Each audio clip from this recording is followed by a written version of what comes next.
Okay, should we start? Okay, sir. Yeah. Good evening, everyone. We are privileged to have Professor Raghuram Rajan with us today.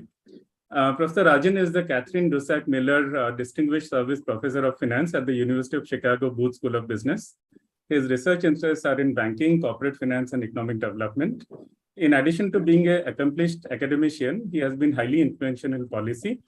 Professor Rajan is a former governor of the Reserve Bank of India.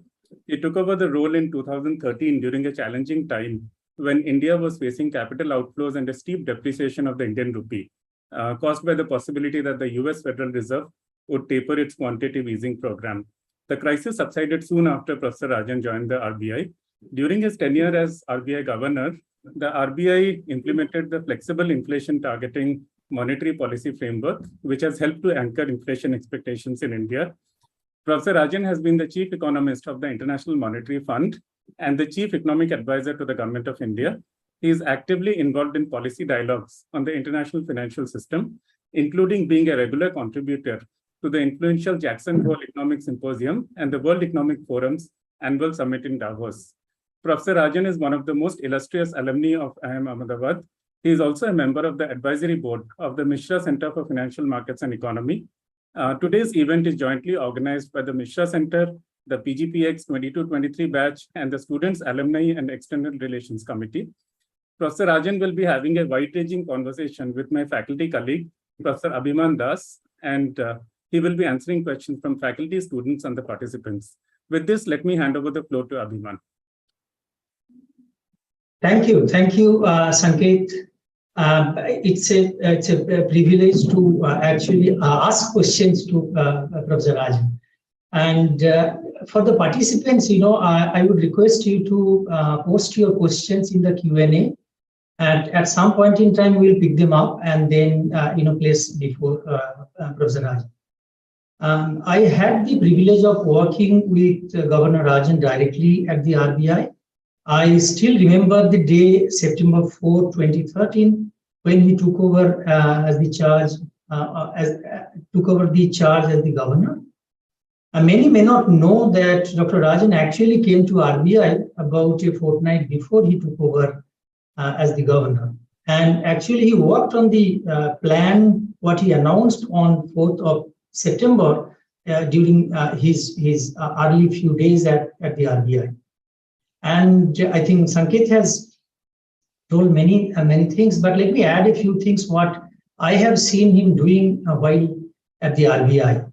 First of all, to provide us a kind of clean monetary policy framework, which is transparent and predictable, giving a sense to economic agents what Reserve Bank is doing.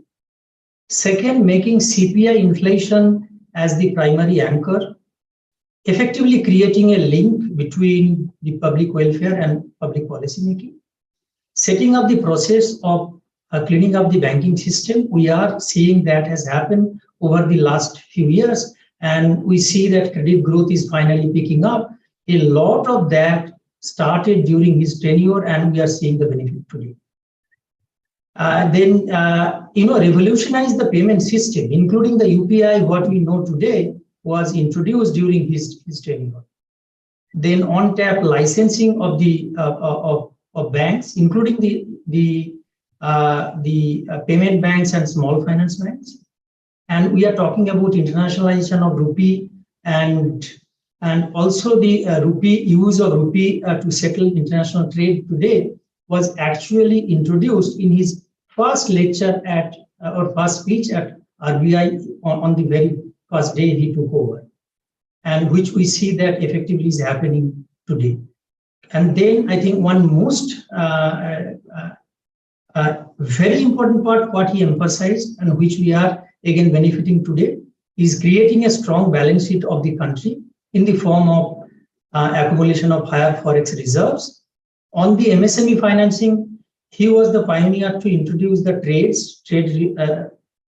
receivable electronic discounting system for MSME financing, making priority sector regulation meaningful for banks, and also to make monetary policy transmission easier, connecting bank interest rate setting to external benchmark.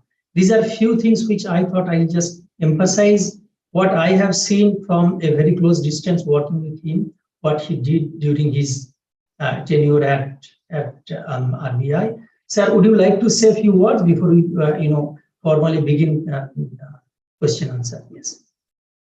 Well, I thank you for those very kind words, and I wish I could take you with me as my sort of resume. But it was a very interesting time at the RBI when I was there, and as you know, we started off, in the midst of the paper tantrum crisis.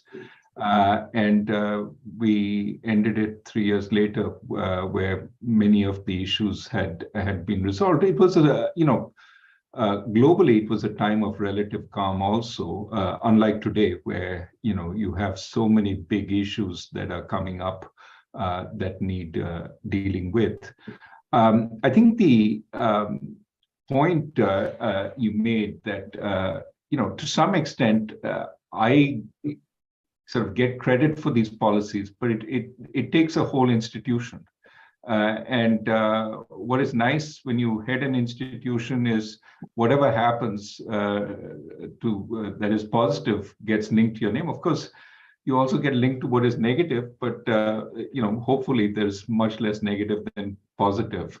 But I really think that what I want to emphasize is that India has very strong institutions.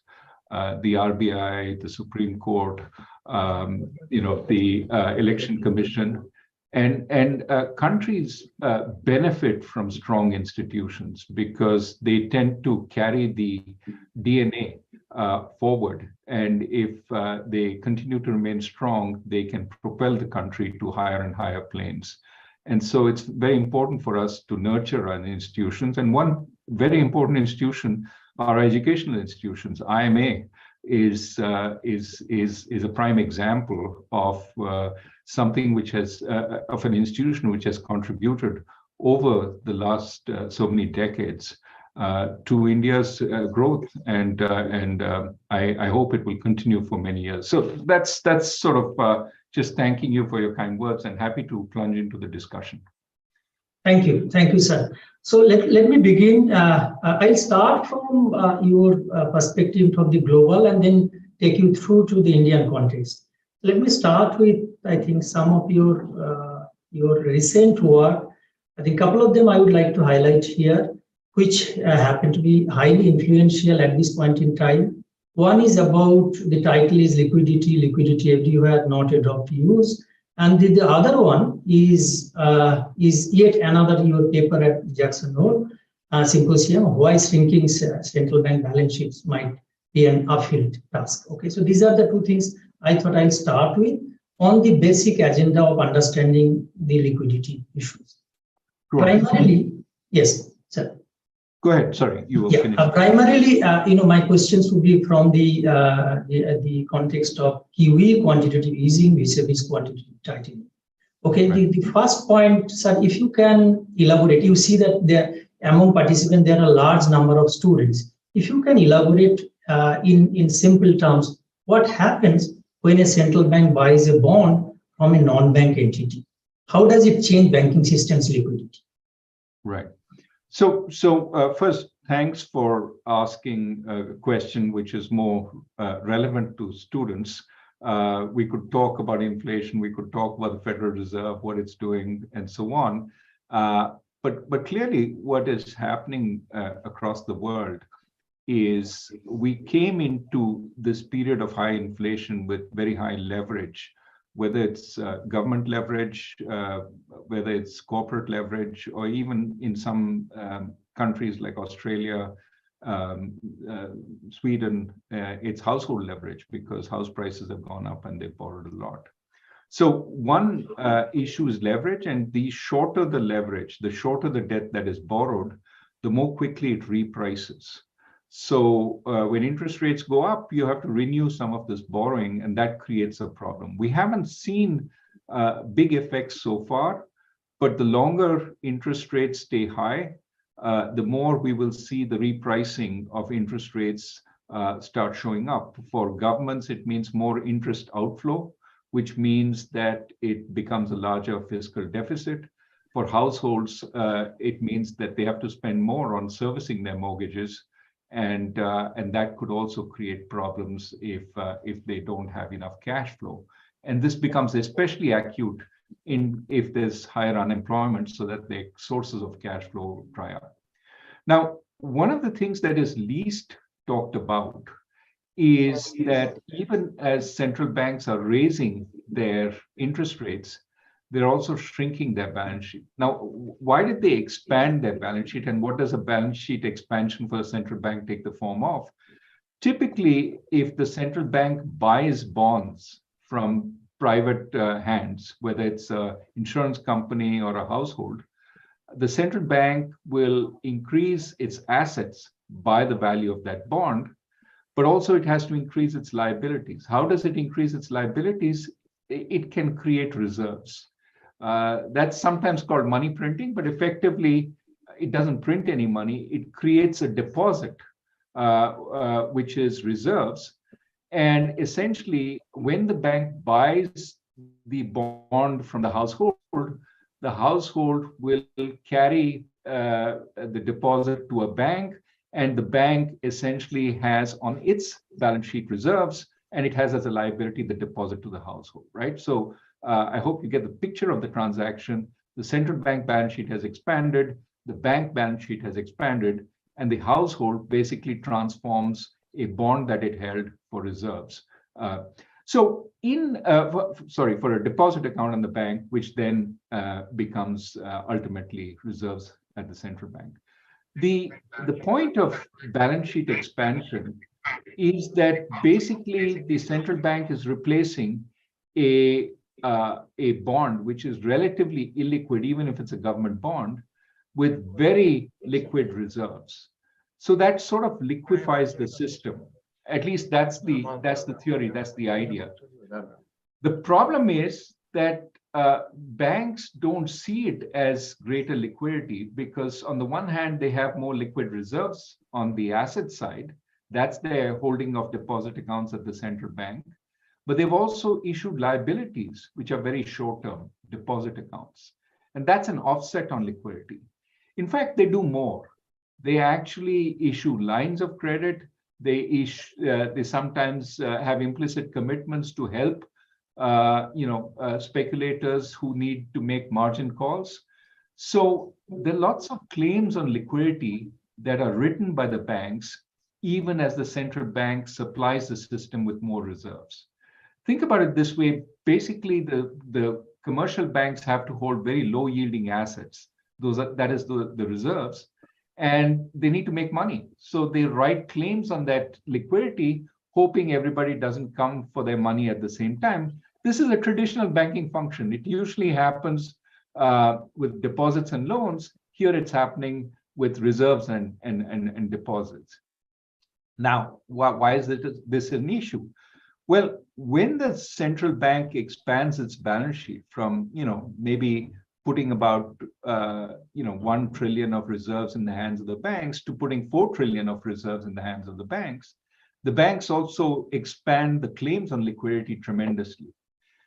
But when the central bank withdraws the liquidity by selling bonds that it has on its balance sheet and shrinking the reserves, it turns out the commercial banks don't reduce deposits. At least that's what happened the last time they did QT, that is quantitative tightening or shrinking the central bank balance sheet. Deposit accounts didn't go down. And so what you have is more and more deposits relying on a smaller and smaller base of reserves. That becomes a problem when the central bank shrinks its balance sheet, because the system becomes more and more illiquid, dependent on less and less reserves. Why is this of any concern to anybody out there? Well, think of what happened with the British pension funds. The British pension funds, 2 weeks ago, suddenly found that the value of their assets had fallen, and some of their derivative strategies now required them to come up with money. This is, funding that they need, and they tried to look around for funding and didn't find it.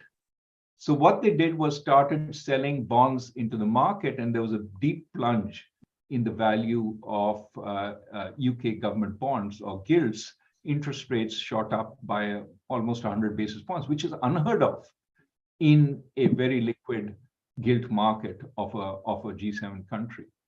So the bottom line is this illiquidity can matter, because when you want the money, if there are large events that make you, have to put up money, or if there's some kind of a panic, there's not enough liquidity in the system.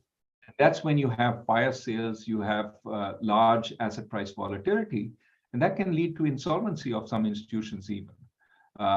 Typically, that will mean the central bank has to come in with all guns blazing again. And that's our concern, that when the central bank comes in, it can't reflate everything, and there will be casualties in the process. So that's a long-winded explanation. I hope you get it.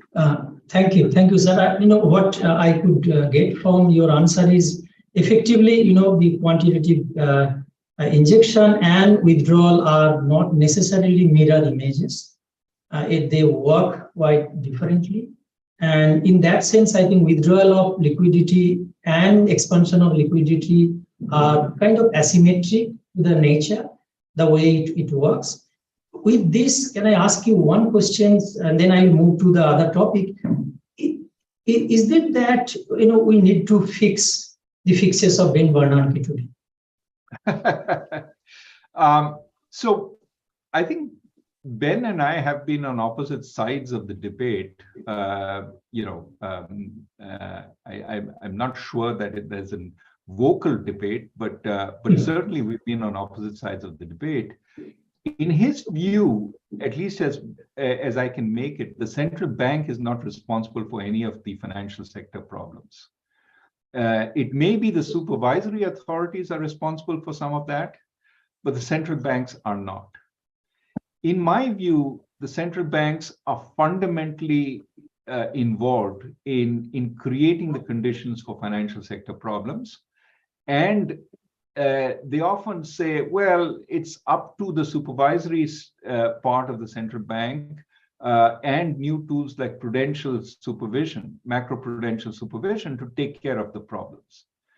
And my view always has been, if you're pressing on the accelerator with monetary policy, that is, you're keeping interest rates rock bottom, you're also pressing on the accelerator with quantitative easing, that is, expanding the balance sheet of the central bank, that's a lot of fuel on the fire of risk-taking.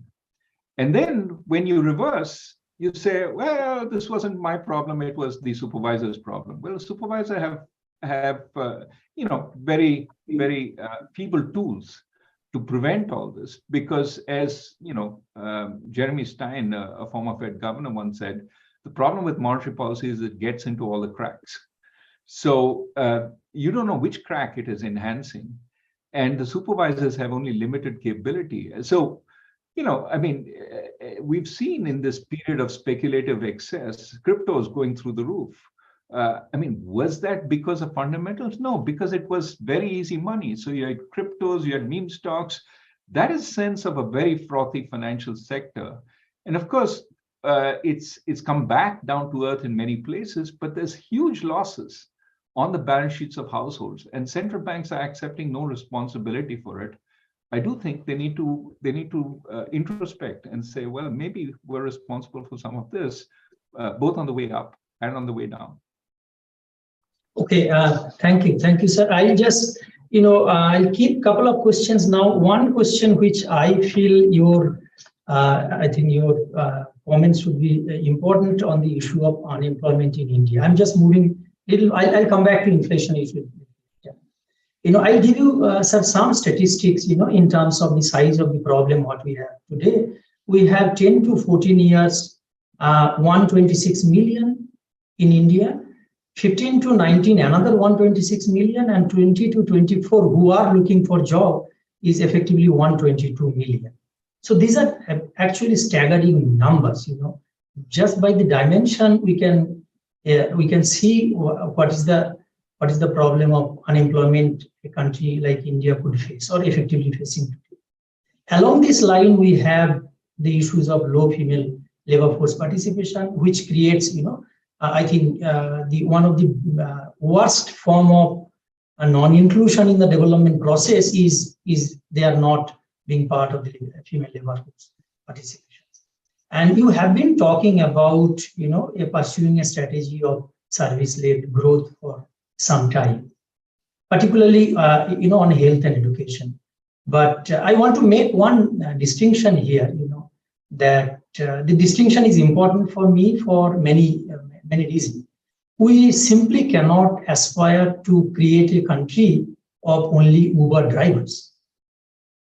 Okay, the challenge is also creating a country where we have Uber as well.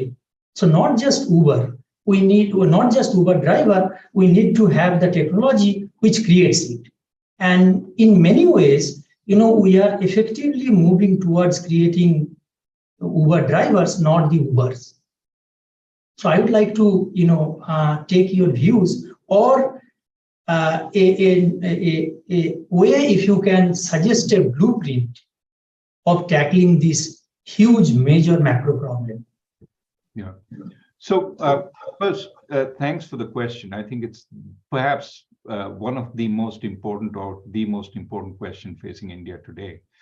I was just looking at some statistics before this Zoom with my RA, and I mean, what is interesting and alarming, of course, is the steady decline in labor force participation, and a big portion of that, as you correctly point out, is women. There has been a big change also over the pandemic.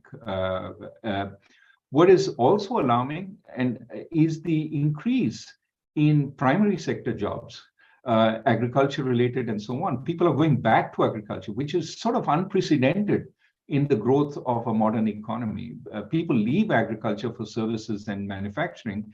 Here, we've, over the last couple of years, have seen people go back to agriculture.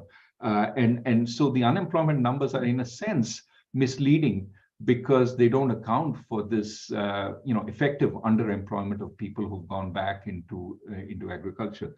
The other thing I think is important is, while I'm saying services needs to be thought of as a new source, it's because we've underemphasized it, and I am not in any way saying we should not focus also on manufacturing jobs. What I am saying is the enormous subsidies that are now going into manufacturing, we need to think of whether they would be better employed in creating the underpinnings of strong service jobs, not just in this country, but as exports. Remember, we export 250 billion of services, which many people forget. That's a huge part of our exports. And if we increase that significantly, it would, in my view, be much easier to do that in the current global environment than depend on a significant increase in manufacturing jobs. I'm asking for an evening out. If you're spending 10 billion in subsidies for chip manufacturing, where there is a global glut today, couldn't that be better spent in creating 100 new colleges, which will educate our people so that they're not Uber drivers, but the people who engineer the Uber business? Couldn't they do, if rather than manufacturing chips, which is a very capital intensive, low labor intensive business, could we instead design chips, which is a very high value added business where we have, the potential because of our smart engineers and management people to do a much better job? Why can't we draw back from our diaspora in the way China did? Let's take some good lessons from China. They drew back a lot of brains from around the world to help them create these knowledge-based industries. Now, we do have multinationals coming in doing that, but we could also encourage more of them to come back, set up industries in the same way as TSMC was set up in Taiwan by a returnee from the US. But it's not just manufacturing, it's also massive service jobs which are possible. Now, I think that it is easy to wish for these jobs. We have to do the hard work to make these jobs possible. On the manufacturing side, absolutely we need to improve infrastructure. And that itself will be a source of jobs, construction jobs. That will, and remember, Abhiman, the point is not creating Uber versus Uber driver. The point is, do I work in the fields at backbreaking work versus becoming an Uber driver? That is, to my mind, at least in the first pass, an improvement. Hopefully, then it opens up the avenues for your children and even you to move up the employment scale. But let's first move them away from the fields, which is where there are too many people at backbreaking work. So I think what we need is infrastructure. What we need is education. We one IMA is not enough. We need 20 IMAs that for the kind of population we have. Satya Nadella leading a global company or Sundar Pichai is not enough. Given our population, we should have 1/6 of the CEOs in the world. So I would say we need to do far more. And it is not about bombastic, or we've arrived, we're the 5th biggest economy in the world. It is about doing the hard work that is necessary to support the kind of jobs we need. And the job situation, I would say, is really alarming. Organized sector jobs, no, we hear a lot of talk about formalization. Organized sector jobs have fallen rather than increased, despite the formalization. Why might that be the case? Because perhaps jobs are moving to the large firms, which tend to be more capital intensive, away from the small firms, which tend to be more labor intensive. So even because of the formalization and the increase in scale, we may be seeing a loss of jobs in the formal sector. What is happening is an increasing informalization, even in the services and manufacturing sector. And that is worrisome because more informal jobs don't have the strong benefits and so on that formal sector jobs have. They're the Uber driver versus the employee of Uber or the creator of Uber.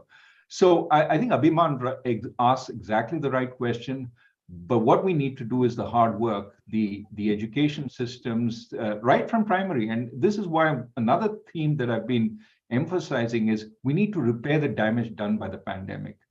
Kids who have left school, kids who have had 2 years without serious education and have forgotten. Pratham is showing that there has been a lot of damage, and I would like to see us tackle that head on, because those are the most calamitous issues in front of us. And I think there's much less dialogue than needed. And those will be absolutely necessary if we want to make our way into the top, 1, 2 or 3 economies of the world. Okay, thank you, sir. You already mentioned a little bit issues relating to PLI, so I'm not going to that question now. Maybe somebody else could ask that question a little later. Let me get back to one question, at least on inflation. Since the inflation question is also not about asking your views about what is happening around the world. I just want you to take a step back and see what happened post 1990s in Japan. Okay, quantitative easing, the way we know it happened post 2008-9, actually started in Japan much earlier. Since 1990s, Japan was trying desperately to get both growth and inflation back, and they were kind of successful to get growth back to some extent. But inflation, they were running close to zero or deflation for a long period of time till 2022, almost till 2022. Now, the question is the effect of QE on creating inflation showed up very differently before we are hit by COVID. Is it, there are recent research which supports the idea that it was the inflation expectation which was not moving, and that was keeping inflation low. Is it only inflation expectations or something else which was driving inflation so low? And then what happened so radically during last 2 years that we find inflation catching up so fast? Yeah, it's a great question. And to some extent, I think this reflects the poverty of our theories. I mean, the monetary policy, the monetary economists were continuously saying, including Ben Bernanke, we we know how to raise inflation. And famously, he talked about the helicopter drop of money, that you go up in a helicopter and you throw money around. And at the worst, that is a way of raising inflation. Now, helicopter drops of money are essentially a combination of increasing the money supply, but also doing a fiscal transfer to the lucky people who find the money. And he may have had a reasonable idea of how to do it, but even Japan, which effectively did that, it built roads to everywhere and nowhere. As it tried to reflate the economy using an expanded central bank balance sheet, could not get inflation up. And part of the problem may well be that if people see fiscal irresponsibility, they save more. They say, well, ultimately you have to pay this down by taxes. So maybe rather than spending the money that I get, let me go and save it. And you don't get that increase. So it's not just about monetary and fiscal coordination. There's something else that is needed. And perhaps what we saw during this pandemic is that you needed an external force to get us out of the low inflation equilibrium. And it may be this clogged supply chains, it may be the war that increased commodity prices significantly. What all that did was essentially boost us from a lower level of inflation to a higher level of inflation.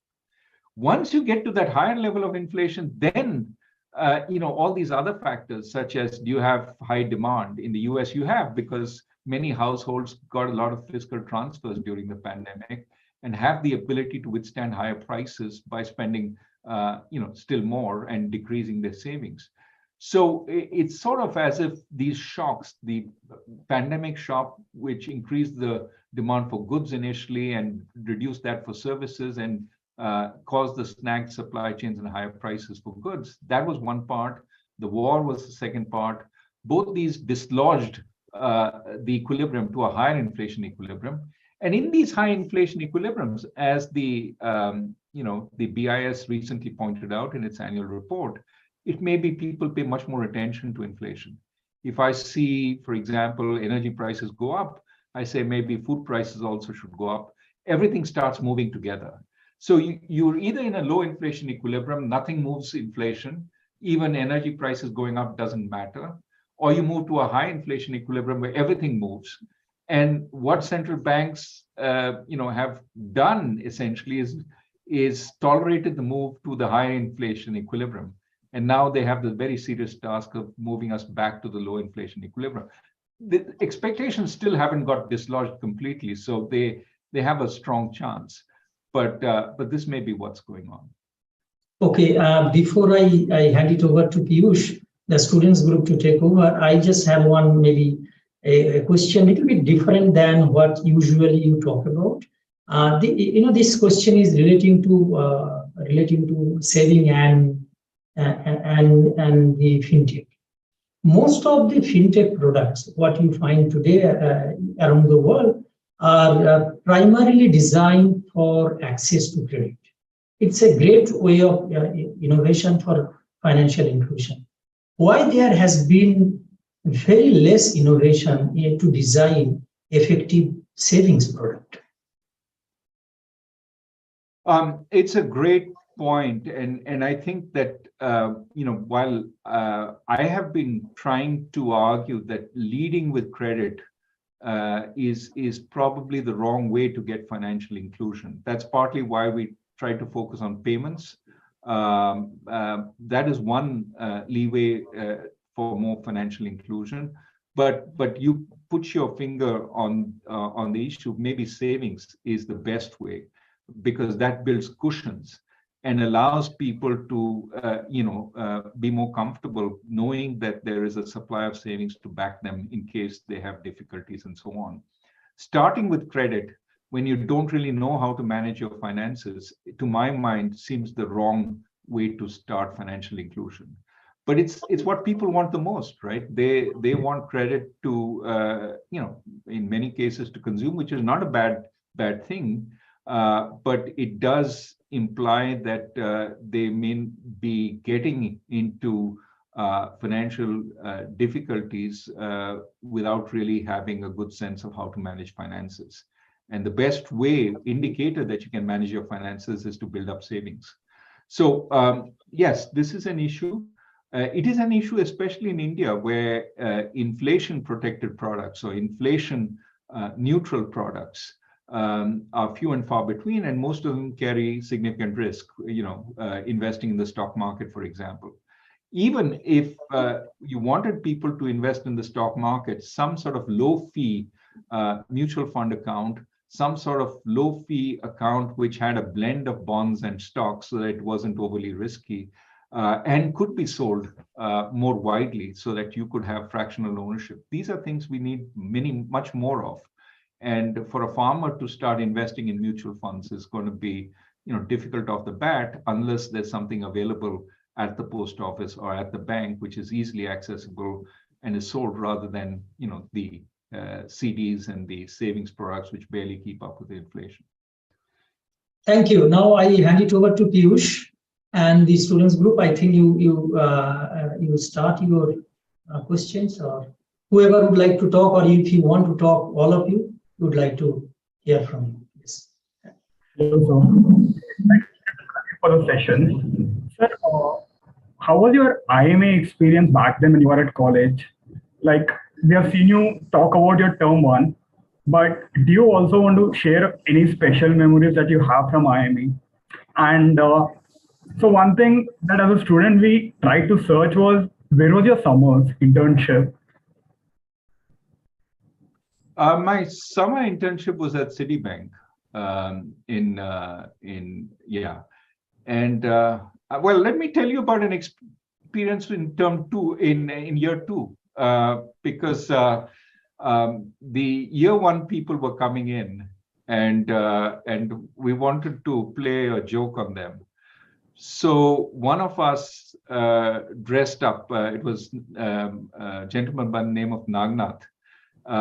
He dressed up in coat and suit and came in, and he was acclaimed as the very distinguished professor from Harvard Business School, and he gave us a nonsense lecture, which was meaningless, but it was very, very well done. And the poor first year freshers were sitting. All the second years were in on the joke. And then the first year started asking questions, Arbit CP, I don't know if that still goes on, but class participation, raising questions, we took photos of them. And then these were the guys who were later mercilessly sort of teased for making CP. So anyway, he ran through the whole performance. And at the end, we disclosed he was just another second year right. But it was fun. I think that's something that continues even today in our batches. Well, we started the tradition then. We were the first batch that did it. That's nice. Sir, so I had a query regarding export and self-reliance of India. So what is your view on the gross capital formation strategy in the country? Like, do you see a possibility of volumetry expansion and merchandise exports for India? I think that it is possible. Goods exports are possible. Manufacturing exports are possible. People don't fully understand what I'm trying to say here. I'm trying to say that subsidizing manufacturing has always been problematic because who chooses whom to subsidize? But when you subsidize manufacturing, even while erecting tariffs on manufacturing imports, you're on the one hand benefiting one sector, on the other hand hurting another sector, because by increasing tariffs, if those goods are inputs to some sector, for example, steel is an input to almost everything we do in manufacturing. By erecting tariffs on steel, you're benefiting the steel producers but hurting the car producers. How do you expect to have a decent export strategy when in fact you're subsidizing, arbitrarily, you're raising tariffs arbitrarily? Some bureaucrat decides whom to benefit and whom not to benefit, who knows on what basis. So I think the lessons, how the first wave of our manufacturing growth after liberalization in the 1990s happened, was by reducing tariffs steadily across the board and basically making the underlying needs of industry, like credit, like infrastructure, better regulation, which is not onerous, etc. Those are the things that would be necessary to focus on to generate strong manufacturing growth, rather than these subsidies, which are arbitrary, and it's not clear what happens when they end. So that's why I've been very much against this production-linked incentive scheme. I think it's non-transparent in terms of who's benefited. I'm not saying there's corruption in this process. I'm saying that we don't know which sectors sort of fall under the PLI scheme. And I don't think we have any idea, despite claims by some of our ministers, that this actually works. I think it's a lot of at this point, work in process. And I worry that we're putting all our eggs in one basket when we should, be spending more carefully on other things also. Thank you, Tom.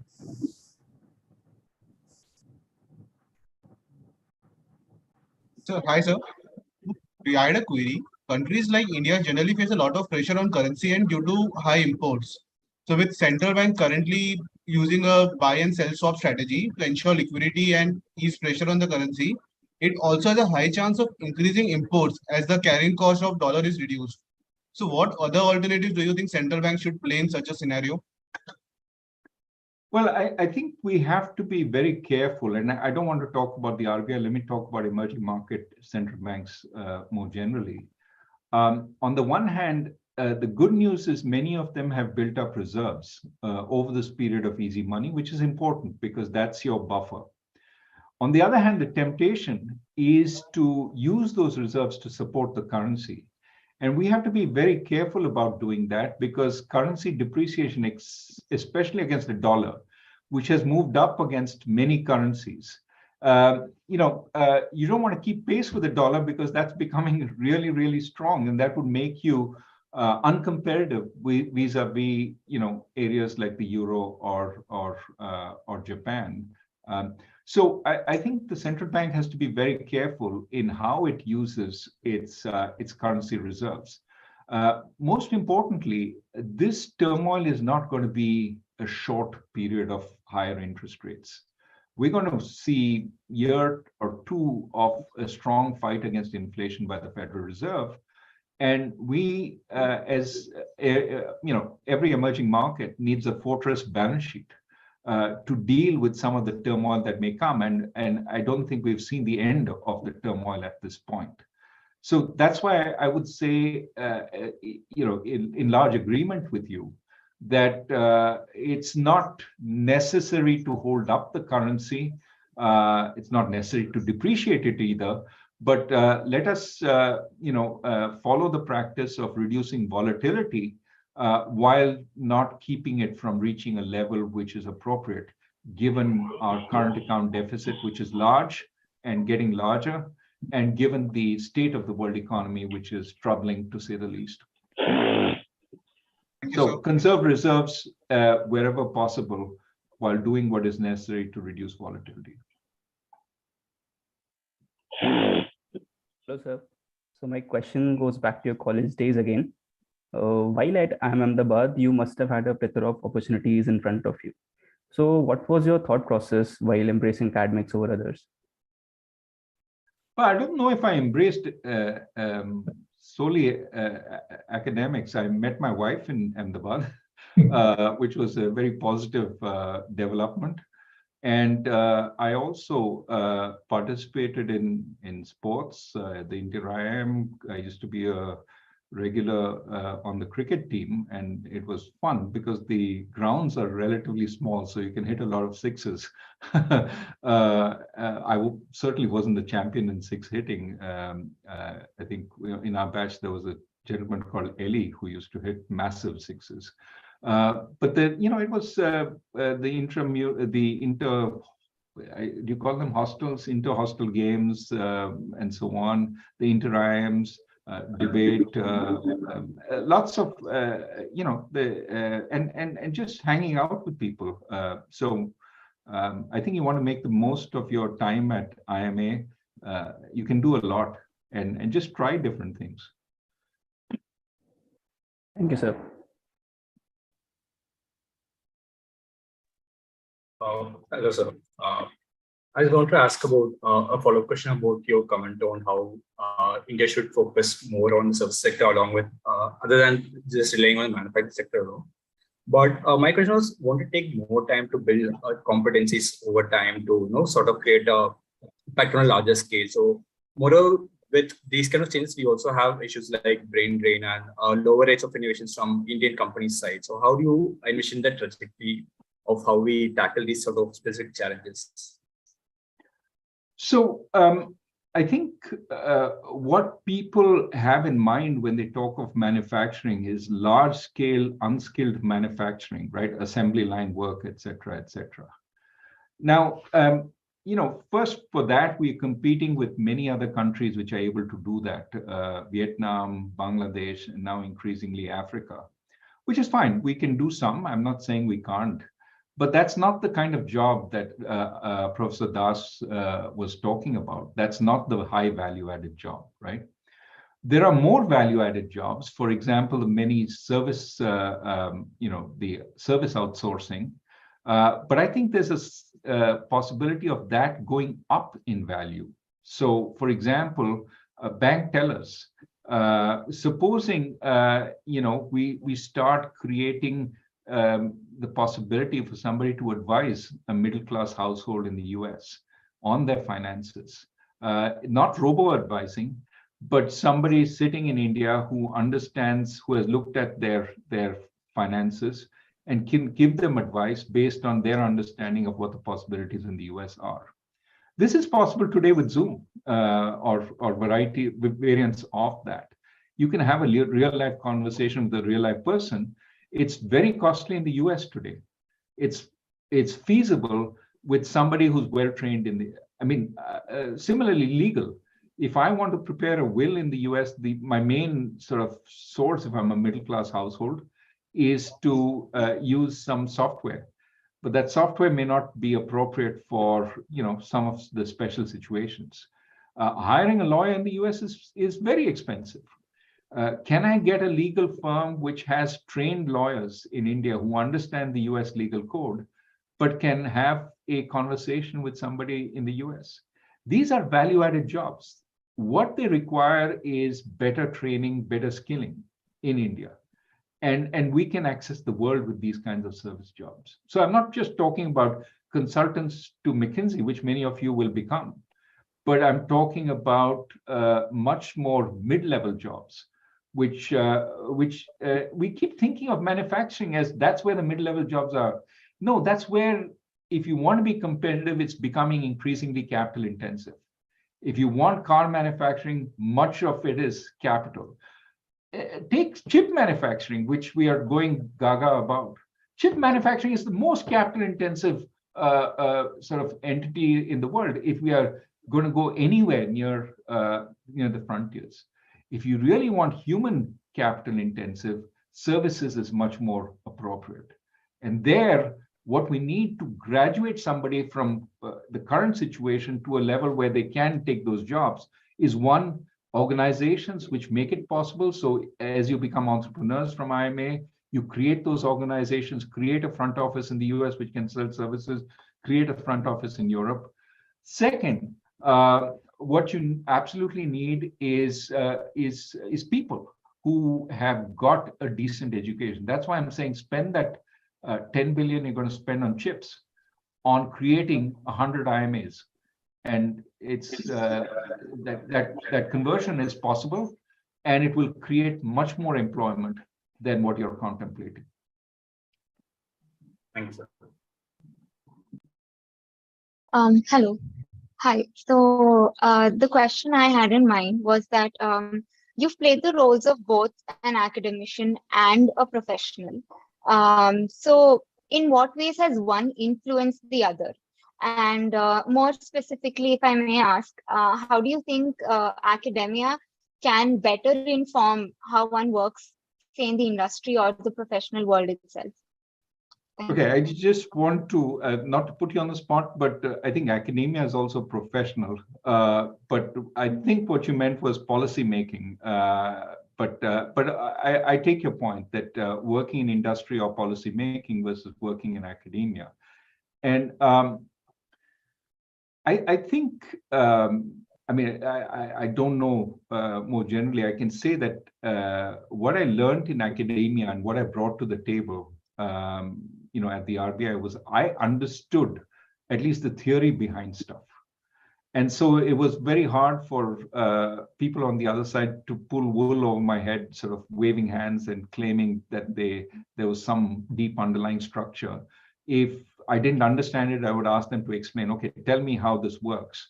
And that's very important in professional life, to be able to understand without somebody waving hands and saying, oh, just take it, it's too complicated for you. Nobody could say that to me. They had to explain it if I asked why. And the other part is always being willing to ask why. Why does this work? Because you shouldn't feel uneasy about revealing your ignorance. Feel confident that with a degree from IMA, you have every right to ask. But the second aspect is when you marry that theory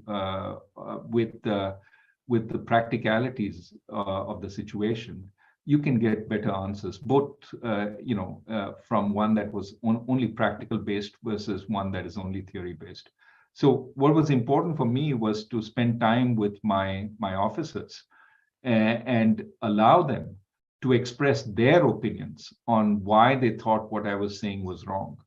And for that, you have to create an environment where they can say that. But once you can do that, I think you get a free-flowing conversation and you come up with better decisions. So the important thing is to get that dialogue going. The worst environment for decision making is when you're surrounded by yes men or yes women, and everybody agrees with what you say. Then you make awful decisions. Look at what's happening in China today.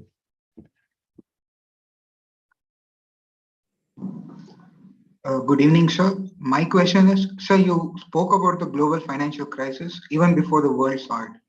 In your view, how do you see the present global market? Very uncertain. So I can't say that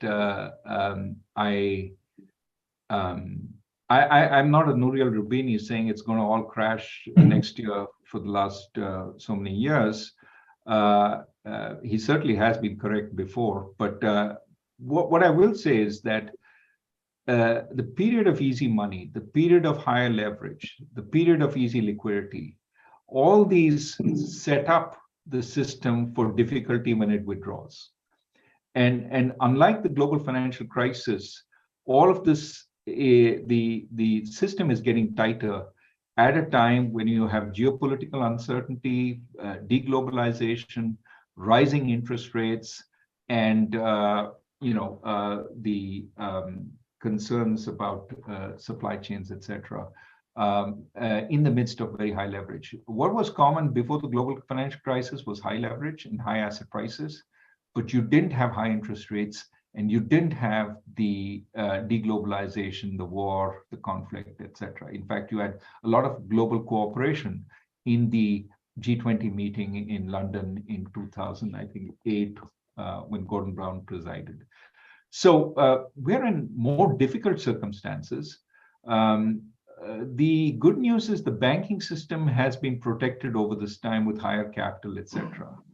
The bad news is risks have migrated into the shadow financial system. I was talking to a global, the CEO of a global bank, and I asked him, where are the risks? And he said, I don't know. I don't know where the risks are, but I know they are there. And just like we saw the risks with the pension funds in Britain with LDI, there are entities that are dependent on liquidity, that have very short-term debt, that will be hurt as interest rates go up. We just don't know where they are and whether they're big enough to upset the system. I would say the probabilities are not small that we will have some problem down the line if interest rates stay high. Where exactly, I would find it harder to say. Thank you, sir. Hello, sir. So, being an engineer myself, my question is more along the education side. So the ROI, the return on investment for most core engineering jobs across all engineering colleges is very low, despite having an identical fee structure. So this is forcing many students to either unwillingly switch their streams or to settle for a much lower payoff than their peers. So I would just like to know your take on this issue and what can be done to resolve this. So I haven't looked at this closely, so treat this as a speculative answer, and I don't want to anger anybody by giving an answer which is incorrect. I'm speculating that different engineering, there are engineering colleges of widely differing quality, and the output from those engineering colleges, therefore, is also of widely differing quality. So as a result, some engineering colleges produce engineers who don't find it easy to get jobs because employers don't see reasonable quality there. It may also be that we had a proliferation. I mean, you see when you go to the south, every few miles there's an engineering college, and it may be that we had an excessive proliferation of engineering jobs when we were growing as a country. And as growth has slowed down and jobs have slowed down, there aren't so many jobs for engineers. There aren't any jobs for art students also, but it used to be the case. There used to be jobs for engineers, and there aren't as many. So the system has to adapt in one of two ways. One of three ways. One, increase quality across the board. Two, create more jobs, right? And three, underemploy engineers. So they're no longer employed as design engineers, but they're employed as factory workers. I think you're seeing a combination of all three. And of course, one of the things that you're also seeing, that's number 4, is people are leaving engineering to find areas that are more lucrative, management, for example. I think these are all sort of ways of adjustment, but I do think it reflects a lacuna in the kinds of jobs that are being created, which goes back to our earlier discussion. Can we find ways to create more good jobs? Thank you. Hello, Professor. Here at IMA, there's a new sports complex that will be roughly 10 times the size of the old one with a swimming pool and all of it. But then one of the key highlights of the entire complex is a couple of banners that mentions few of the sporting idols of IMA. Very surprisingly, when we saw it for the first time, we saw your name mentioned there, playing multiple sports and especially cricket. As the season of sports and activities kick on in the campus, we wanted to know any memory that or any instance that you want to share with us with respect to your sporting days back in the past. No. I feel embarrassed. I wasn't necessarily a shadow on the many athletes we had. It's just I used to be interested in playing many games, but I wasn't, great at many. Minor memory. I used to my stance in cricket. I used to play at IIT also, but I had developed a bad habit of putting my pad forward, my left leg forward, and then moving my bat. And I used to get out LBW a lot. And I realized that a more open stance, not sideways, but more open, would allow me to move without putting my pad forward. And that's the change I made at IMA. And soon I found that I was actually hitting good scores and not getting out LBW very quickly. And I realized maybe a little bit of coaching. I was never coached, would have made a big difference. But, that's life. I don't regret. It was fun. Really lots of fun at IMA. And partly, as I said, because the ground was small. So, you could hit and get away with it. Okay, Piyush, I think if you are done with the set of questions from the student side, Can you, Ananya, can you pick up, select questions from the participants now? I see there are 75 questions, so you select and then ask. Professor. Yes. Go ahead. Thank you both of you. Thank you, sir, for giving your time here, and apologies in advance to the people whose questions we miss out on. So first question, sir, is how do you see IMA graduates on the international stage? What more can we do as future alums to create a lasting impact on the global stage? Well, they're second to none. They're second to none, and I think they've made a big impact. At HPS, Srikanth is the dean, and is doing great things. But across the world, they've made a tremendous impact. I would like IMA to be more recognized globally as a degree of the highest quality, and I think that will happen.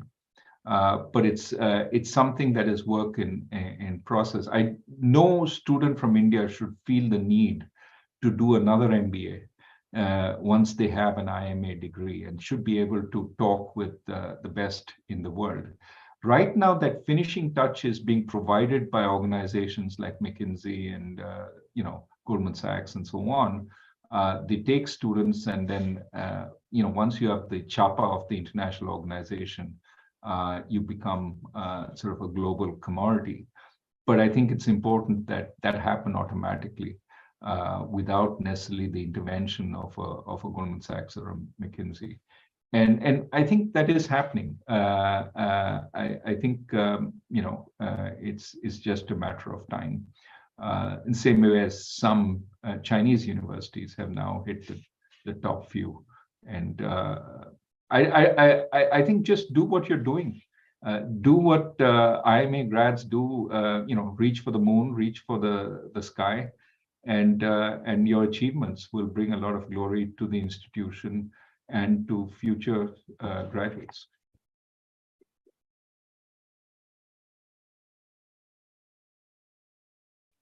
Thank you, sir. And I'm sorry I missed it. This was a question by Anubhav. So Anubhav, thank you for the question. And next question we have is by Nilesh Ranpura.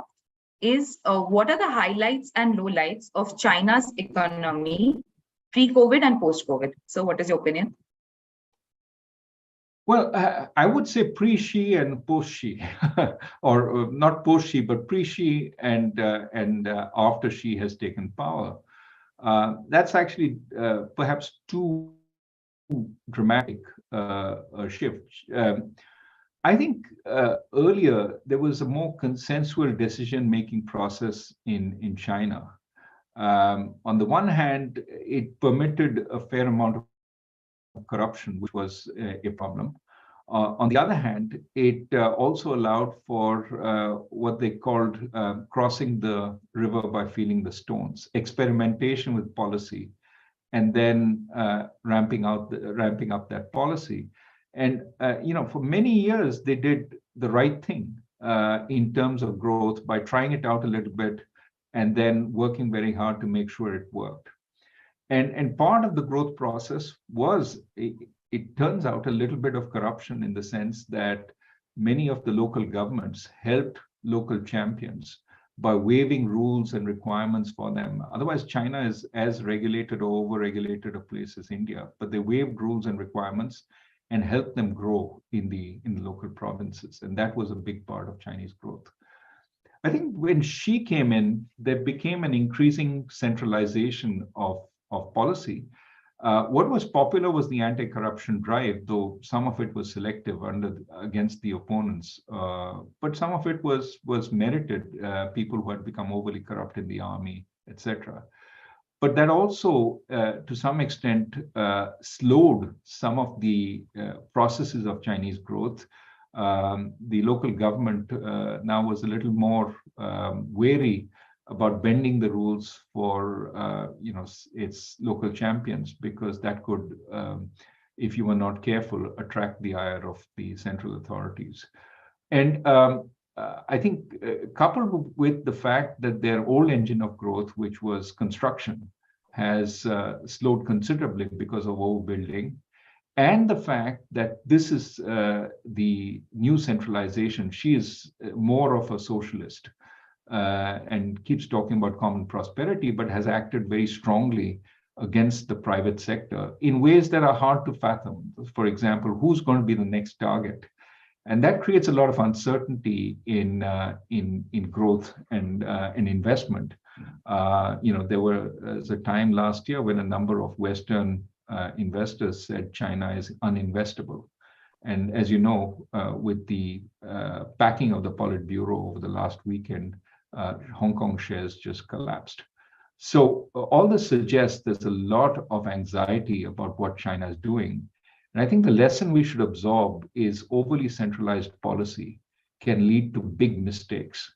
And consensual decision making, which is transparent, which is subject to criticism, has inputs which allow for more rational decision making.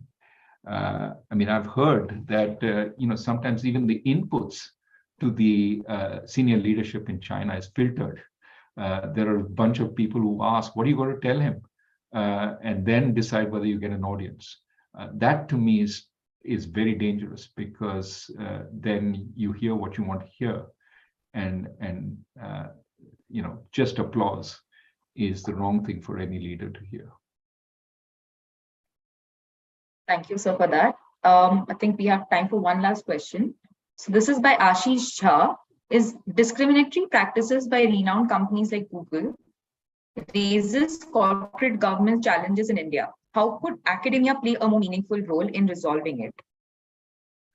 I'm not sure what the discriminatory practices are. So until I know what they are, and if they're supported by evidence, it would be hard for me to comment. All right. So I think we can take another question by Abhinav here. Anubhav here, is how has your experience at IMA helped you through your journey at the topmost leadership positions at institutes like RBI and IMF? Well, I think the fiercely, what's the right word, uncompromising attitude towards excellence at IMA is a big part of what helps. And I think extremely important is integrity, the integrity of an institution. I remember in our time, we were allowed to go back to our dorms during an exam, but with the trust that you wouldn't be looking up answers in your answer books. You wouldn't be talking to others and getting the answers. That was the level of trust. I hope it still is there, but I hope also that students don't misuse it, because that integrity, that behavior, the knowledge that you are going to do well in the system by doing by accomplishment, not by cheating. That was as much the education as what we actually learned. And I think that when you go to institutions across the world, the integrity of the organization coupled with the excellence of what it does, they're both very important in successful organizations. And I think that that was certainly a lesson we carried with us out of Ahmedabad. Thank you so much, sir, for your time today. Thank you for all the audience for the questions. I would now like to hand it over to Professor Abhiman Das. So over to you. I think we are almost running out of time, but before we end, Professor Rajan, if you can just share in a couple of minutes about your view on climate change and deglobalization, then we'll end up.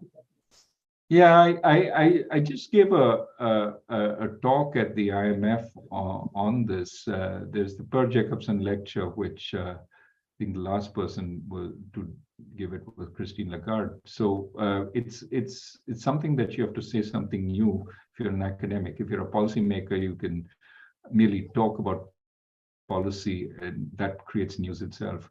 So it was a challenge, but one of the important concerns I've had over the last few years is the potential nonlinearity of climate change.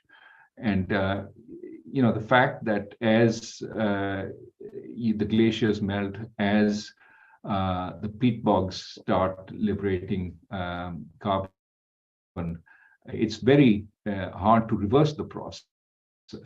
And so just because we arrest temperature increase and even decarbonize more than that, it may be that we don't go back. And so I really worry about our taking action sooner rather than later. And I made a remark in that speech, which our right-wing friends in India sort of took off on, which was that the world cannot afford India following China's path. What I meant by that was having another 1.4 billion person economy becoming source of manufactured goods, and having the kinds of coal plants that China has, et cetera, would essentially torpedo any chance we have of achieving the 1.5 to 2 degrees centigrade warming that the world can sustain. And the problem, of course, is the biggest consequences of climate change will fall on countries like India, which are very dependent on the monsoon. I mean, think about what's happening in Pakistan this year. Floods to the extent that fields are submerged for 2-3 months, and what that does to farmer livelihoods. If you have droughts, floods, in industrial countries, they have the buffers to support their agriculturists. We don't, or not to that extent. So I think it is in our interest to press much harder for climate action, because the industrial countries are going to be less affected by it. We are going to be more affected by it. That means we need a fair process, and we need, investment. We need some form of compensatory payments. And the speech sort of talks about ways that those compensatory payments can be made. But let us not pretend that we don't have a role to play in climate action. India has a huge role to play, because if it chooses one path versus the other, it can make or break our ability to keep climate temperature rises under 1.5 degrees centigrade. So let's not just say the world has to adjust, India will not. India has to adjust, because it's in India's own interest to adjust, given that we will be on the front lines of climate disasters going forward. And therefore, the speech is sort of, first, here's what the world needs to do. Here's what the industrial countries need to do. And if they do that, it makes it much easier for countries like India to do what they have to do. So that's, it's called the Per Jacobson Lecture. I have it on my LinkedIn page if you want to read it. Details are there.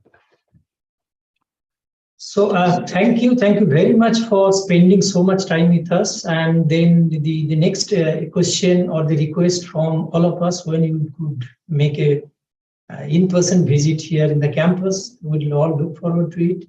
And I think, I know you have been visiting India quite often, so anytime with even a short notice, we should be we'll always welcome you to the campus. Okay, thank you very much. Yes. Well, thanks, Abhiman, and thanks for inviting me, and good luck to all the students. They seem as eager, as capable, and as motivated as ever. So from the nature of your questions, it seems like IMA is doing well, and good luck in your future path. So I'll not keep you on wait here. So thank you very much. Thank you, Mr. Center. Thank you, Professor Sanket Mahapatra, for hosting this webinar here. So thank you very much, sir. Bye-bye.